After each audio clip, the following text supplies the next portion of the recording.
When $500,000 worth of stuff gets stolen, those costs are passed on to us. What will stop shoplifters in their tracks? They're worried about retail theft. That's a big problem for us. One city's leaders hope mandatory jail time for those who are caught will do the trick. But not everyone agrees. Jail is not and has never been a deterrent to crime, whether petty or major. A call to 911 for help ends with a deputy killing the man who called. Our son's life is extinguished and no one is accountable. That deputy is now back on police duty, and the victim's family is pushing for answers on how that's possible. No one seems to know what to do here. But I can tell you what I'm looking for. It is justice. And what will it take? You're going 40 and a 20. It's a school zone back there. Families want to make sure drivers slow down when they pass schools. There's lots of speeding up and down this street. Good evening, and thank you for joining us for Denver 7 News at 6. I'm Ann Trujillo. And I'm Jessica Porter. Despite shoplifting numbers declining in Aurora over the years, some city leaders believe more needs to be done to crack down on petty crime. And they're now proposing mandatory jail time for those found guilty of petty theft. Denver 7's Patrick Perez is joining us live in Aurora and is breaking down this new proposal. And Patrick, opponents say this proposed measure doesn't address the root of the problem. Jessica, talk to any business owner along Havana Street in Aurora and they will tell you that this is a big problem.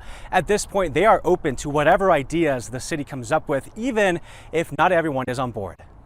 Along Havana Street in Aurora, a growing concern about shoplifters. In the last year and a half, 2 years, it's gotten a lot worse. Scott Davenport owns Heirlooms Antique Mall. A rise in theft forced him to install more cameras and add alarms to his cases, which a vendor even triggered during our interview. That's one of the alarms I've had to put on my cases because people have been breaking into the cases and stuff. It's why he's in favor of a proposed ordinance that would require shoplifters who steal more than $300 in items to spend a mandatory minimum of 3 days in jail. That's as long as Aurora's jail can hold someone. And he's not alone. There's a lot of big box retailers along the Havana bid that talk about their stores in that location being among their most profitable in the country, but also among their highest hit for retail theft. Councilmember Dustin Zvonek was one of 5 others who voted in favor of the ordinance Monday night. He worries if the city doesn't do something, businesses will leave. If retailers don't want to be here because they're worried about retail theft, that's a big problem for us. But Councilmember Juan Marcano, one of 3 no votes, says a stay in jail won't solve the root of the problem. We should ensure that we're holding folks accountable and changing behavior of folks who are committing offenses in our city. And this is not going to really do either. Both Marcano and Mayor Mike Hoffman expressed concern about what holding someone for 3 days will cost the city. But the ordinance's sponsor, Councilmember Danielle Jurinsky, was quick to shut that down. This ordinance is about the victims, is about the business owners in this city, and I refuse to let this ordinance get hijacked to talk about the criminals. Whatever the cost is for somebody to sit in our jail for 3 days, I guarantee you it's probably minimal. Scott agrees this won't be a cure-all, but says this proposal is a step to reducing theft. People make excuses why people steal and different things.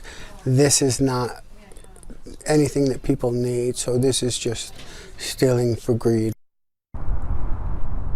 So we all know you can't sentence a shoplifter to 3 days in jail if an officer does not arrest them. Police staffing is a problem in Aurora and around the state and the country.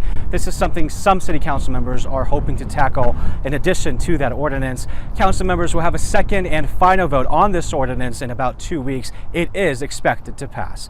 We're live in Aurora. I'm Patrick Perez, Denver 7. Patrick, thank you. And of course, everyone wants to cut down on crime, but some say that 3-day mandatory minimum sentence won't have much of an impact. One of those people is attorney Jeffrey Wolf, who is a defense lawyer in shoplifting cases, and he splits shoplifters into those doing it on impulse and those doing it out of necessity. I think it could deter the impulse people because, sometimes it's just the thrill of it that has somebody doing it. And I think if they know they could get 3 days in jail, I think it might be a little bit different for them than if they're just going to get a ticket. But for the majority of people who are actually stealing out of necessity, I don't think it's going to cross their mind. Wolf also questions the constitutionality of this ordinance, and he sees some troubles arising, saying you can head up the street to Denver or to Brighton and not face jail time for a similar crime.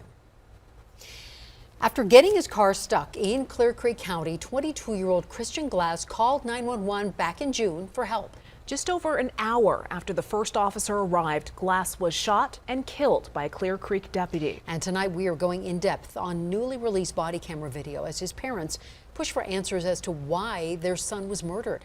In the body camera video, you can see the situation escalating quickly after Glass refused to get out of the car for officers. In his call to 911, Glass made it clear he had 2 knives in the car and that he was scared. Please push me out, ram me out, and I'll follow you to a police station. Can you do that? For what? Why are we doing this? Okay, I'm so scared. You already said you have weapons in the vehicle. Because you already said you have weapons in the car. Okay, I'm gonna pass them out. Can I throw them No, do not throw them out. Do not touch them. Do not reach for them. I want you out of the vehicle now. Now, in the hour that follows, Glass never exits the car on his own, and he is tased by an officer through a broken car window. When Glass continues to refuse to put down a knife, a deputy shoots him 5 times through the car windshield. Drop the knife, Christian! You can save yourself. You can still save yourself. One more. Christian. Lord, give me. Back in June, when the shooting happened, Clear Creek said in their initial release that Glass tried to stab an officer with a knife. Well, police admit in the body camera video that Glass was not being accused of any crime.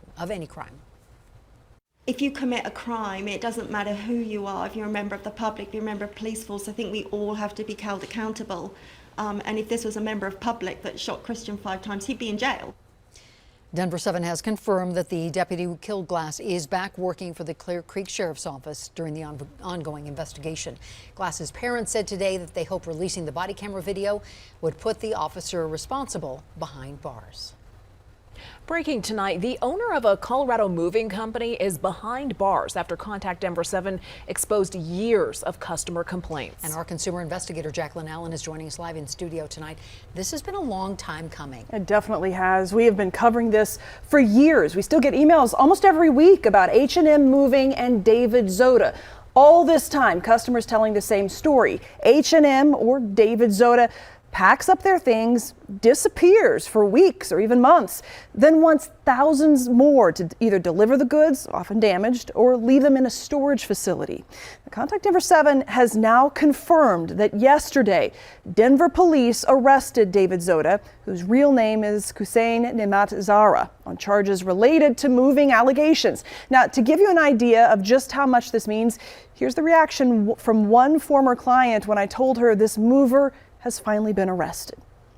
I screamed, I cried, I was so excited, I can't believe it. My kids thought, what's going on with mommy? And I'm like, the guy who stole our stuff is arrested and he is going to finally be charged with just the horrible thing that he did to us and so many other people. And I'm just so happy, I can't believe it. I just can't believe it.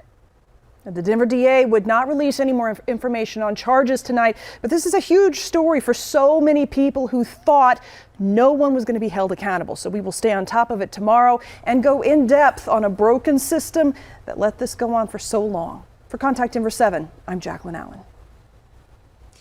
Well, some kids across the metro have been back in school for about a month now, and despite that, drivers are still speeding through school zones. Denver 7's CB Cotton spoke with one officer in Wheat Ridge who says this is becoming a daily problem. There's lots of speeding up and down this street. The speeding left this Wheat Ridge grandmother with only one solution to protect her living legacy. We won't let him walk just due to the fact that there is so much speeding around here. She's not the only one telling people to slow down. You're going 40 and a 20. It's a school zone back there. Early this month, Officer Donovan Reitz with the Wheat Ridge Police Department stopped this woman speeding in the school zone here at Peak Expeditionary School. Well, don't you think hurrying to get them to school puts other kids at risk? Scenes like this playing out on repeat for Officer Reitz. I think compared to years previous that I've done school zones, it's definitely a lot higher volume of people going a lot faster than normal. There's been a big increase of people going 40 plus. People driving faster in and around school zones can only mean one thing for this officer. He has to write more tickets. Anywhere from 10 to 15 to 20 depending on the week. I can sit in the school zone for an hour and easily write 4 tickets, depending on the school zone and the day of the week. The reason I'm stopping is you're going 41 in the school zone and the 20 back there.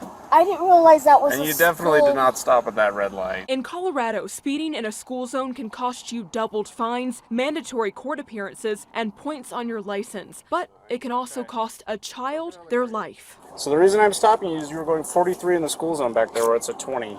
I'm raising awareness more than trying to penalize you because it's safer for the community as a whole. In Wheat Ridge, I'm CB Cotton, Denver 7. Yeah, you know, looking back at it, we definitely should have gone for it. Facing the music. Broncos head coach Nathaniel Hackett admits he made some questionable calls after last night's loss. We got 3 timeouts, E. I might use one right here, E. I think we should call timeout, like now. What the? So you just burned 30 seconds to call a timeout? From 64, McManus missed it. There, and he had the distance, just went a little bit left. How he plans to turn things around to try and get the Broncos' first win in Sunday's home opener. This is what's left of a hurricane, and it's coming our way.